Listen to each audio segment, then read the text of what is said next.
독일 방송 카메라맨이 서울거리 한복판에서 촬영을 멈추고 이렇게 중얼거렸습니다. 여기 진짜 사람 사는 동네 맞아요?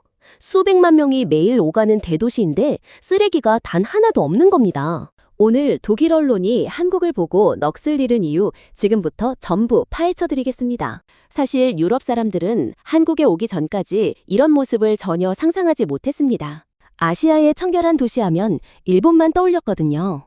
그런데 막상 서울 한복판에 와보니 일본보다 더 깔끔한 겁니다. 믿어지십니까? 2023년 여름 독일 공영방송 GDF의 취재팀이 서울을 찾았습니다. 한국의 빠른 경제 성장을 취재하러 온 거였는데요. 도심을 걷다가 전혀 다른 걸 발견했답니다. 강남 한복판 저녁 퇴근 시간에 수만 명이 지나가는 거리에 쓰레기가 단 한 조각도 없었던 겁니다. 이 장면이 그대로 방송에 나갔는데 기자 멘트가 딱 한마디였습니다. 이게 박물관입니까? 도시입니까?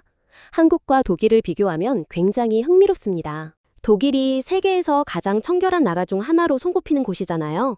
베를린도 꽤 깨끗한 도시입니다. 하지만 독일 기자들이 서울을 보고 진짜 놀란 이유는 단순히 깨끗해서가 아니었습니다. 규모의 문제였거든요. 잠깐, 여기서 생각해보세요. 서울은 인구가 약 1000만 명입니다. 독일 전체 인구의 8분의 1이 한 도시에 몰려 사는 거예요. 그 엄청난 밀도에도 불구하고 이렇게 청결하다는 사실이 독일 기자들에게는 충격이었던 겁니다. 밀도가 높을수록 지저분해지는 게 상식이잖아요. 그런데 한국은 반대였으니까요. 유럽 대도시들과 비교해보면 더 선명하게 보입니다. 파리, 아름다운 도시죠. 하지만 메트로역 주변이나 뒷골목에는 담배꽁초와 음식 포장지가 날리고 있습니다. 로마는 어떻습니까? 수천 년 역사의 유적지 바로 옆에 쓰레기가 쌓여있는 경우가 흔하거든요.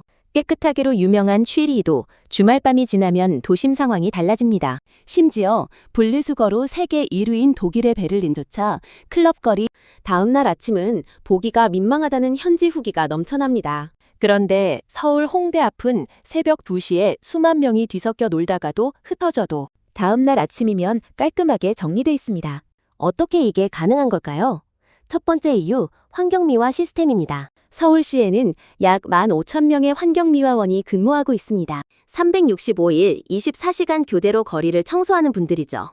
놀라운 건 숫자가 아니라 이분들의 자부심이에요. 단순히 청소를 하는 게 아니라 도시의 얼거를 지키는 사람이라는 의식이 있거든요. 새벽 4시부터 빗자루를 들고 나오는 분들 덕분에 서울이 빛나는 겁니다. 독일 방송 GDF가 한 환경미화원 어르신을 인터뷰했습니다. 30년째 같은 구역을 담당하고 있다고 하셨는데요. 이 거리가 내 집이에요. 집이 더러우면 되겠어요? 이 말 한마디에 독일 기자가 눈시울을 붉혔더라고요. 방송에서 이 장면이 나갔을 때 독일 시청자들이 댓글을 엄청나게 달았답니다. 우리도 이 자부심을 배워야 한다고요. 두 번째 이유는 어릴 때부터 뿌리 내린 시민의식입니다. 한국 사람들은 어릴 때부터 다른 사람에게 피해를 주면 안 된다는 교육을 자연스럽게 받습니다. 공공장소에 쓰레기를 버리는 건 남에게 피해를 주는 행동이거든요. 이 개념이 몸에 배어 있는 겁니다. 재미있는 실험이 있었습니다. 2024년 한 외국인 유튜버가 명동 한복판에서 직접 해봤어요. 캔 음료를 다 마신 뒤 빈 캔을 들고 돌아다니면서 버릴 쓰레기통을 찾아다니는 척했죠. 한국 거리에 쓰레기통이 별로 없다는 거 아시잖아요. 그런데도 사람들이 쓰레기를 들고 다니는 모습을 그대로 찍은 겁니다. 아무도 그냥 버리지 않았어요.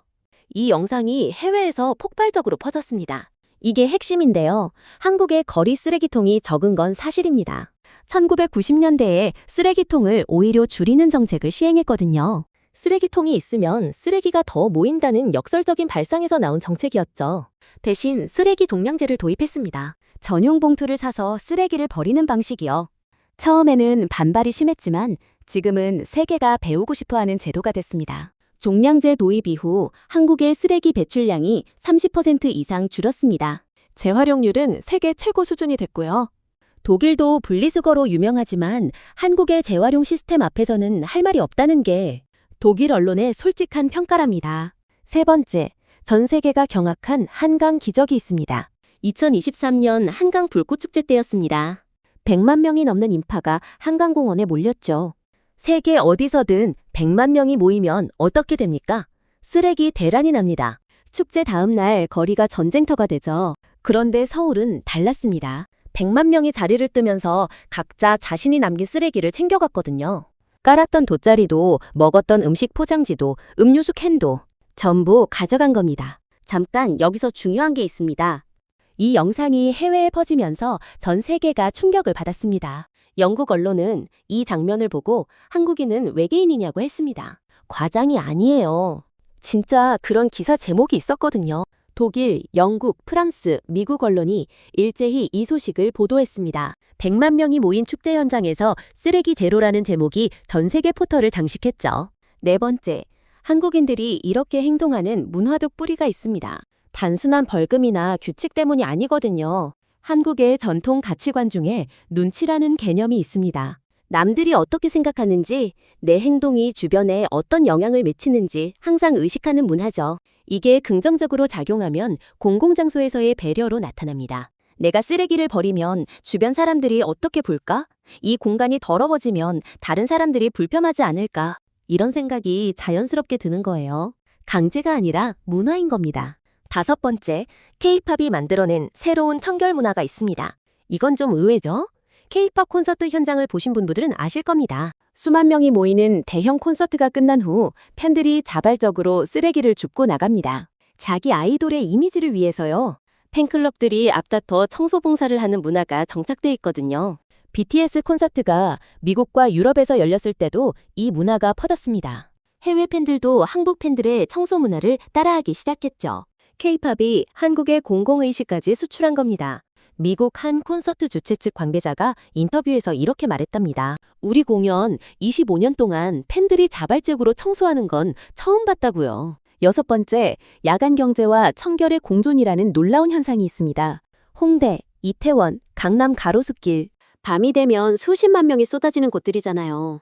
음식을 먹고 술을 마시고 새벽까지 거리를 활보합니다. 유럽이라면 다음날 아침을 상상만 해도 끔찍하겠죠? 하지만 서울은 새벽에 사람들이 빠져나가면 청소팀이 즉시 투입됩니다. 동이 트기 전에 청소를 마치는 시스템이 돌아가고 있거든요. 식당들도 영업 중에 수시로 앞 보도블록을 직접 청소하는 게 관행처럼 돼 있습니다. 내 가게 앞은 내가 책임진다는 의식이죠.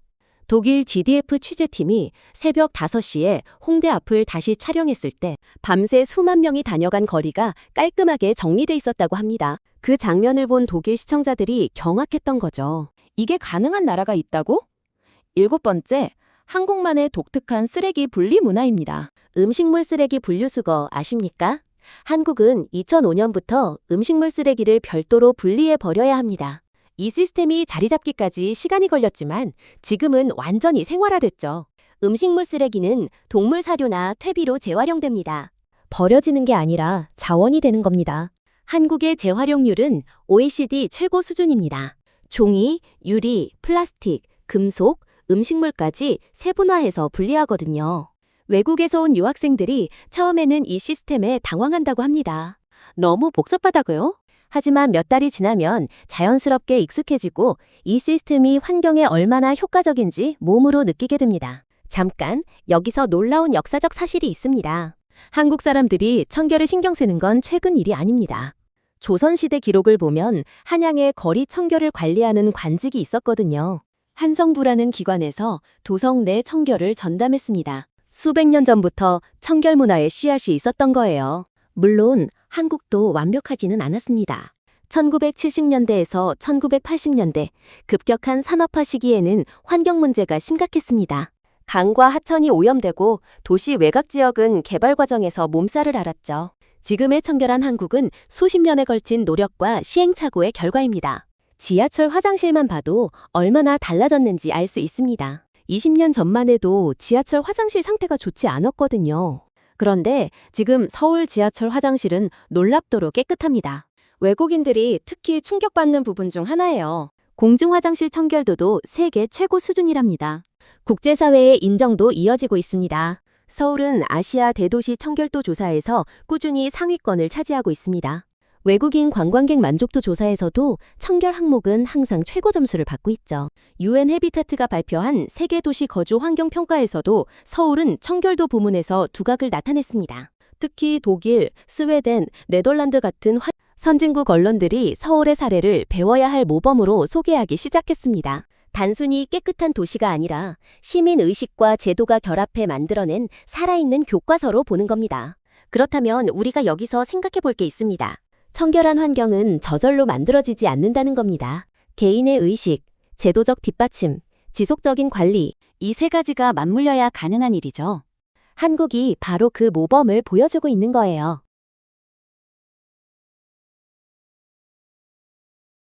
오늘 영상이 도움이 되셨다면 좋아요와 구독 부탁드리고요. 다음 영상에서 또 만나겠습니다.